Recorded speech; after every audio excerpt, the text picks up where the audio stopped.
And so consequently, throughout it, it says those who could not be able to be would be eligible for these benefits would be those individuals who are bound to servitude, those individuals who are indebted, those who are in bondage. Those are the broad ambiguous terms they use for black folk. They didn't say we the people and all the people. That's not the same as those indebted and those in bondage. And then that would be in Article 1 of the Constitution for those who are interested in reading it. Or if they want to, they can jump over right quick and run over to a couple other uh, documents in the Constitution. Like a Constitution Amendment 5 says the same thing, that certain people will be held in bondage and it would be excluded from the benefits of this country, of life, liberty, and the pursuit of happiness. They would be classified as property in the Amendment number 5 in the Constitution. We can go on, but the issue is very simple. That the Constitution was the first affirmative action plan for white folk, and so anybody wants to go back to the original intent of the Constitution, all you got to do is just go around and gather up all black folk and put them back in the cotton fields and give them cotton sacks and tell them from now on they can have no family, no religion, no organization, no education, no money, no wealth, no power, no fruits of their labor, and no children.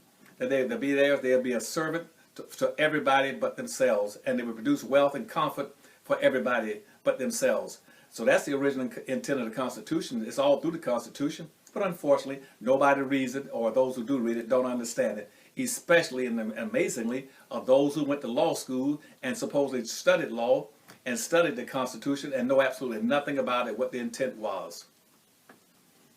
What What are some apps or literary resources that you may be able to suggest on the topic of financial literacy? I'll get let me show you a couple books that I got. I'll put it in the thing. So give me a second. I want to show you.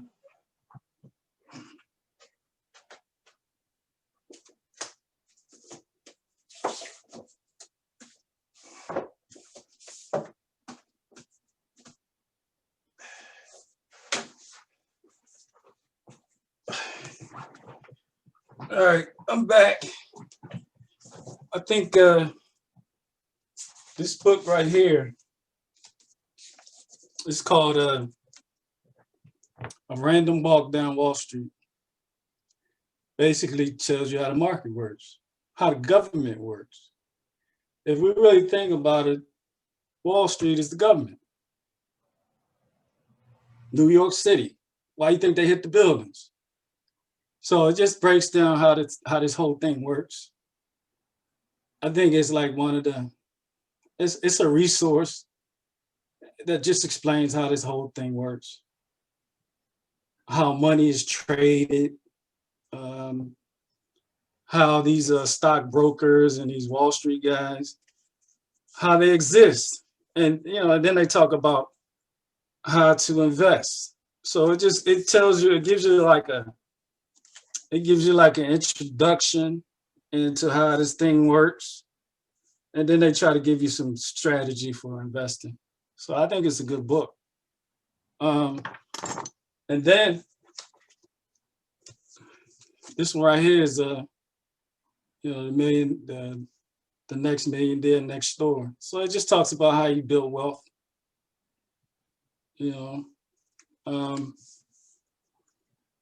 Some of the strategies, when you really look at the strategies for building wealth, they're not very hard.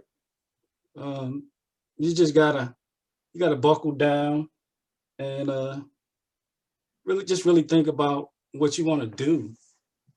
If you want to put a little away for your people that's coming behind you, and that's one of the motivations that kind of keeps me on track. Is we only here 70, 80? Well, some of us get a little longer, but on average, man, we got 75 years to do something. Accept the reality that you only got 75 years and think about your people. Think about the people coming behind you. And one of the things that made me really think about that was I had a neighbor, old white couple too, very quiet. I mean, they were old, we were good neighbors, and we were neighbors for what, 10 years? Well, no, 8. We were there for 10 years, but they passed, both the husband and the wife. And each time, well, first the husband passed. In talking with them, one of the things that they said each time was they accepted our condolences. And then the thing that really, I guess, made an impression upon me was that they said, okay, we're going to accept some condolences, and then we're going to circle the wagons and get to this business of leaving wealth behind. That's what they said. They said, Dwight and Shannon, we appreciate you guys coming over, accept your condolences. We're going to go ahead, and we're not going to take any more visitors. We're going to go ahead and get our affairs in order. I can respect that. And that's what they did. And I guess just from learning out later, you find out from their brothers and sisters who we got to know a little bit through this time, they left behind major wealth. Major wealth. Just to look at them, you couldn't see it. It's not something that you can see. Come to find out, they left major wealth behind for their families. That's something that I'm interested in doing. Leaving something behind. So that means you got to make a decision on how you want to live your life. So really strategies. Another book, I just started this one, but I think it's important. You're familiar with Tony Brown, right? This book right here is called Empower the People. And he's talking about how you really take control. Well, the way I think he's going a little bit for the hyperbole, take control of your money. But he's talking about strategies, really. He's talking about strategies on how to keep your money. And then I'm finishing up Powernomics too. So those are some of the books that are very important. And this one, last one, I'm just starting I haven't even finished it either, but I think it's a good one. This guy was talking about the price of inequality. They say it costs more to be poor, right? Absolutely. So, Absolutely. so yeah, I'm just trying to figure these things out, man. And the funny thing about it is, and Mill can tell you, is it's just an investment in time.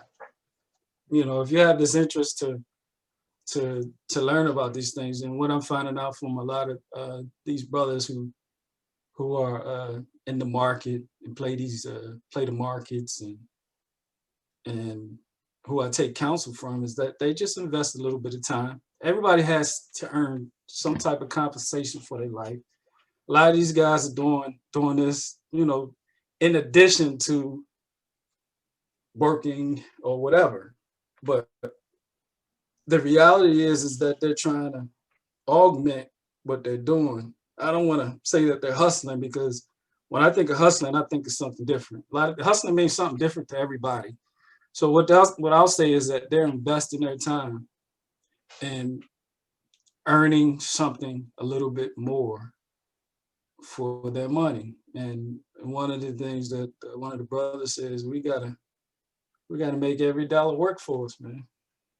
We gotta make every dollar work for us. So those are some of the books. That's plenty more that I got. Another book that made an impression upon me was a dude by the name of Reginald F. Lewis. He wrote a book called White Guys Have All the Fun, I think it was. And this guy, why should white guys have all the fun? And he was from Baltimore. He was one of the first Black millionaires And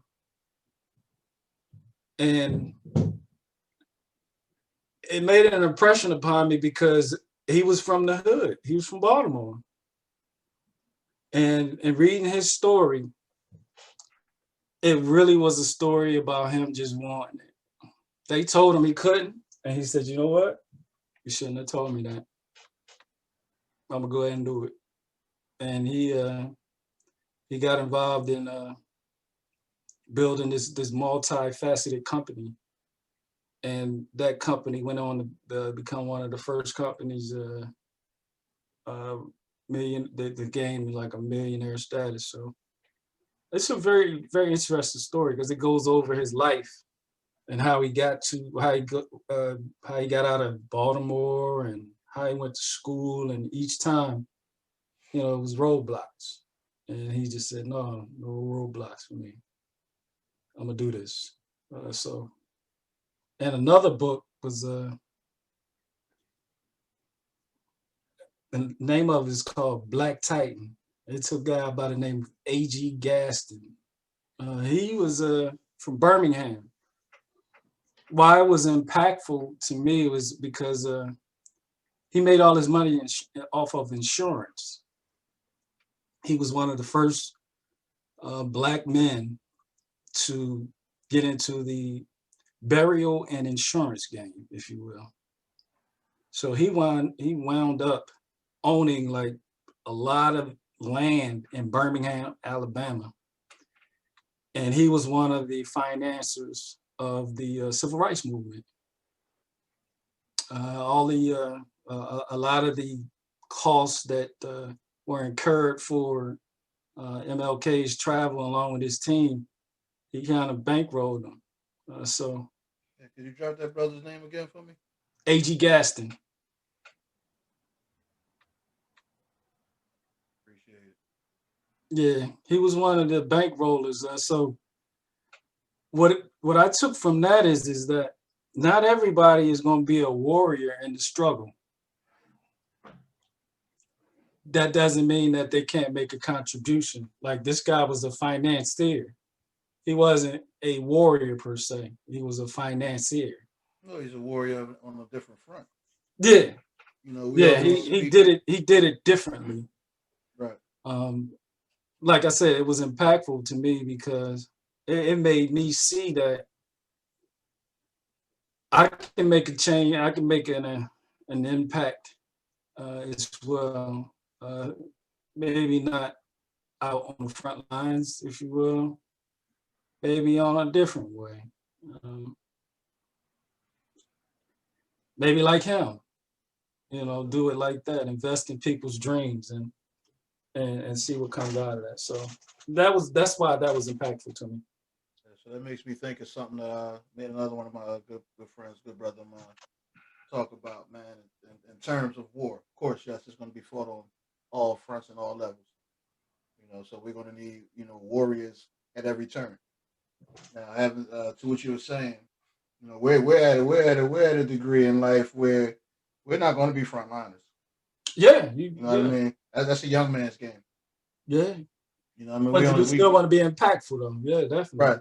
So, to what you just said, we have to find different ways that we can be impactful. Absolutely. I'm just sitting over here reveling in what you're saying, brother, man, because it's so powerful, man. It's just so necessary to be heard. I agree with you. If we do not catch up economically, we're going to be left behind. If we don't obtain a strong base in terms of learning economics, in terms of employing economics, in terms of generational wealth, what are we going to leave? What are we going to leave the next generation? Yeah, that's why it's important, man. One of my missions is to find a way to give away some of this, because let's face it, man. We had people pull us up when we were coming up, and if I could do that, I'm just doing what I'm supposed to be doing.